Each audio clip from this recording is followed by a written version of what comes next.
Hall of Mirrors, by Frederic. For an instant you think it is temporary blindness, this sudden dark that comes in the middle of a bright afternoon. It must be blindness, you think. Could the sun that was tanning you have gone out instantaneously, leaving you in utter blackness? Then the nerves of your body tell you that you are standing, whereas only a second ago you were sitting comfortably, almost reclining, in a canvas chair, in the patio of a friend's house in Beverly Hills, talking to Barbara, your fiancée. Looking at Barbara in a swimsuit, her skin golden tan in the brilliant sunshine. Beautiful. You wore swimming trunks. Now you do not feel them on you. The slight pressure of the elastic waistband is no longer there against your waist. You touch your hands to your hips. You are naked and standing. Whatever has happened to you is more than a change to sudden darkness or to sudden blindness. You raise your hands gropingly before you. They touch a plain, smooth surface, a wall. You spread them apart, and each hand reaches a corner. You pivot slowly. A second wall, then a third, then a door. You are in a closet about 4 feet square. Your hand finds the knob of the door. It turns, and you push the door open. There is light now. The door has opened to a lighted room, a room that you have never seen before. It is not large, but it is pleasantly furnished, although the furniture is of a style that is strange to you. Modesty makes you open the door cautiously the rest of the way. But the room is empty of people. You step into the room, turning to look behind you into the closet, which is now illuminated by light from the room. The closet is and is not a closet. It is the size and shape of one, but it contains nothing, not a single hook, no rod for hanging clothes, no shelf. It is an empty, blank-walled 4-by-4-foot space. You close the door to it and stand looking around the room. It is about 12 by 16 feet. There is one door, but it is closed. There are no windows. 5 pieces of furniture. 4 of them you recognize, more or less. One looks like a very functional desk. One is obviously a chair, a comfortable-looking one. There is a table, although its top is on several levels instead of only one. Another is a bed, or couch. Something shimmering is lying across it, and you walk over and pick the shimmering something up and examine it. It is a garment. You are naked, so you put it on. Slippers are part way under the bed, or couch, and you slide your feet into them. They fit, and they feel warm and comfortable as nothing you have ever worn on your feet has felt. Like lamb's wool, but softer. You are dressed now. You look at the door, the only door of the room except that of the closet, from which you entered it. You walk to the door, and before you try the knob, you see the small typewritten sign pasted just above it that reads, "This door has a time lock set to open in 1 hour. For reasons you will soon understand, it is better that you do not leave this room before then. There is a letter for you on the desk. Please read it. It is not signed." You look at the desk and see that there is an envelope lying on it. You do not yet go to take that envelope from the desk and read the letter that must be in it. Why not? Because you are frightened. You see other things about the room.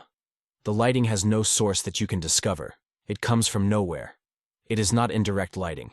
The ceiling and the walls are not reflecting it at all. They didn't have lighting like that, back where you came from.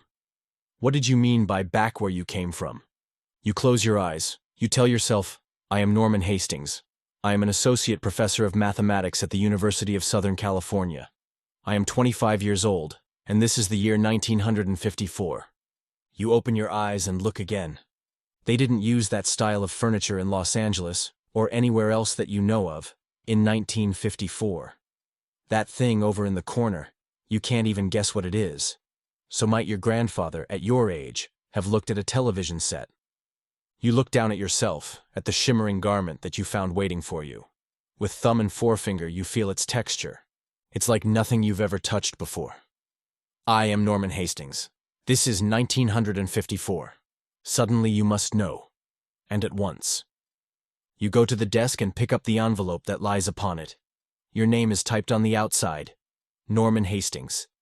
Your hands shake a little as you open it. Do you blame them? There are several pages, typewritten. Dear Norman, it starts. You turn quickly to the end to look for the signature. It is unsigned. You turn back and start reading. Do not be afraid. There is nothing to fear, but much to explain. Much that you must understand before the time lock opens that door. Much that you must accept and obey. You have already guessed that you are in the future, in what, to you, seems to be the future. The clothes and the room must have told you that. I planned it that way so the shock would not be too sudden, so you would realize it over the course of several minutes rather than read it here, and quite probably disbelieve what you read. The closet from which you have just stepped is, as you have by now realized, a time machine. From it you stepped into the world of 2004. The date is April 7th, just 50 years from the time you last remember. You cannot return. I did this to you and you may hate me for it. I do not know. That is up to you to decide, but it does not matter. What does matter, and not to you alone, is another decision which you must make. I am incapable of making it. Who is writing this to you? I would rather not tell you just yet. By the time you have finished reading this, even though it is not signed, for I knew you would look first for a signature, I will not need to tell you who I am. You will know. I am 75 years of age. I have, in this year 2004, been studying time for 30 of those years. I have completed the first time machine ever built, and thus far, its construction, even the fact that it has been constructed, is my own secret. You have just participated in the first major experiment. It will be your responsibility to decide whether there shall ever be any more experiments with it, whether it should be given to the world, or whether it should be destroyed and never used again. End of the first page. You look up for a moment, hesitating to turn the next page. Already you suspect what is coming.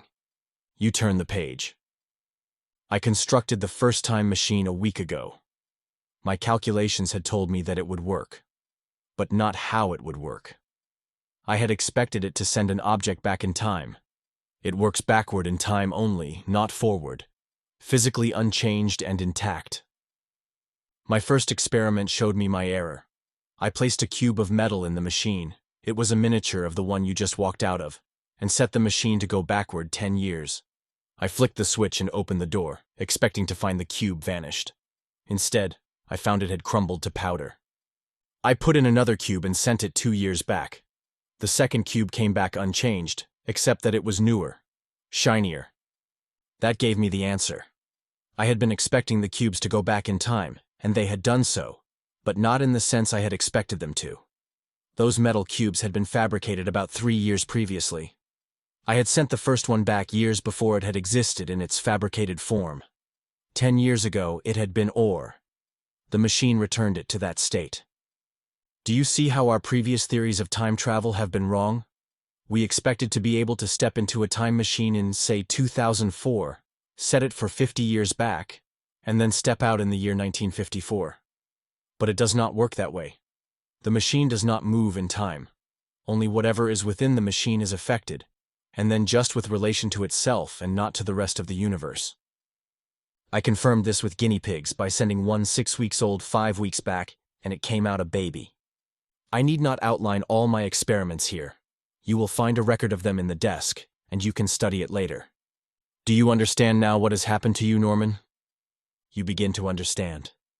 And you begin to sweat. The I who wrote that letter you are now reading is you, yourself at the age of 75, in this year of 2004. You are that 75-year-old man, with your body returned to what it had been 50 years ago, with all the memories of 50 years of living wiped out. You invented the time machine. And before you used it on yourself, you made these arrangements to help you orient yourself. You wrote yourself the letter which you are now reading. But if those 50 years are, to you, gone, what of all your friends, those you loved? What of your parents? What of the girl you were going to marry? You read on. Yes, you will want to know what has happened. Mom died in 1963. Dad in 1968. You married Barbara in 1956. I am sorry to tell you that she died only 3 years later, in a plane crash. You have one son. He is still living. His name is Walter. He is now 46 years old and is an accountant in Kansas City. Tears come into your eyes, and for a moment you can no longer read. Barbara dead. dead for 45 years. And only minutes ago, in subjective time, you were sitting next to her. Sitting in the bright sun in a Beverly Hills patio, you force yourself to read again.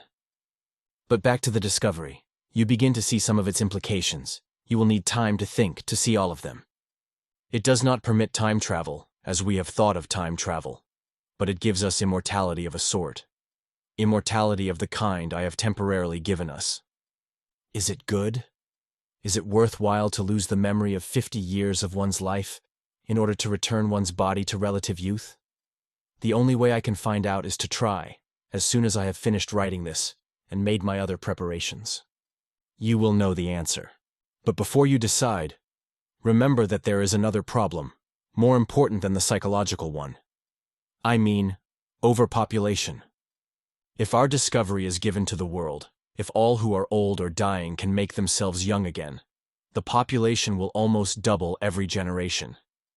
Nor would the world, not even our own relatively enlightened country, be willing to accept compulsory birth control as a solution. Give this to the world, as the world is today in 2004, and within a generation there will be famine, suffering, war. Perhaps a complete collapse of civilization. Yes, we have reached other planets, but they are not suitable for colonizing. The stars may be our answer, but we are a long way from reaching them. When we do, someday, the billions of habitable planets that must be out there will be our answer, our living room. But until then, what is the answer? Destroy the machine? But think of the countless lives it can save, the suffering it can prevent. Think of what it would mean to a man dying of cancer. Think, ... Think. You finish the letter and put it down. You think of Barbara dead for 45 years, and of the fact that you were married to her for 3 years and that those years are lost to you. 50 years lost. You damn the old man of 75 whom you became and who has done this to you, who has given you this decision to make. Bitterly, you know what the decision must be. You think that he knew too, and realize that he could safely leave it in your hands. Damn him, he should have known. Too valuable to destroy, too dangerous to give. The other answer is painfully obvious. You must be custodian of this discovery and keep it secret until it is safe to give, until mankind has expanded to the stars and has new worlds to populate, or until, even without that, he has reached a state of civilization where he can avoid overpopulation by rationing births to the number of accidental or voluntary deaths. If neither of those things has happened in another 50 years, and are they likely so soon, then you, at 75, will be writing another letter like this one. You will be undergoing another experience similar to the one you're going through now, and making the same decision, of course. Why not? You'll be the same person again, time and again to preserve this secret until man is ready for it. How often will you again sit at a desk like this one, thinking the thoughts you are thinking now, feeling the grief you now feel? There is a click at the door, and you know that the time lock has opened, that you are now free to leave this room, free to start a new life for yourself in place of the one you have already lived and lost. But you are in no hurry now to walk directly through that door.